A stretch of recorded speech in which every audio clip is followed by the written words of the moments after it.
Ons staan vandag stil by die laaste verwysing in Galasiërs wat ek kan opspoor wat die Ou Testament aanhaal en wel Galasiërs 4 vers 30 tot 31. Daar staan: Maar wat sê die skrif hiervan?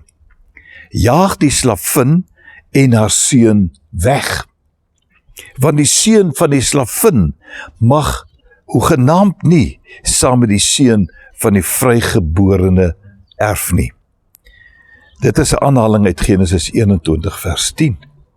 Ons is dus nie kinders van 'n slavin nie.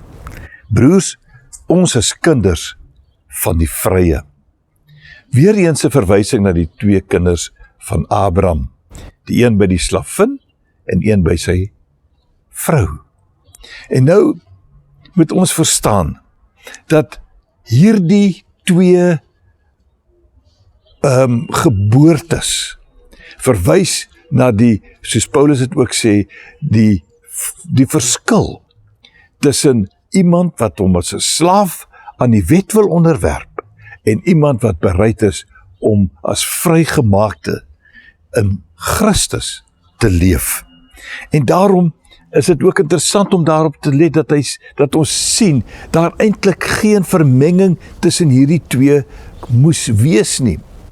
Ek weet ons leef saam met mense wat hulle nie as vrygemaaktes beskou nie, maar dit maak ons nie deel van dieselfde familie nie, want ons is in Christus vrygemaak, en in Christus leef ons, en in Christus vind ons alles wat ons nodig het, en daarom is ons in wese nageslag van Abraham, maar ook van ons moeder, die nuwe Jerusalem, die vrygemaaktes, die mense wat vir ewig saam met God in die ewigheid gaan deurbring.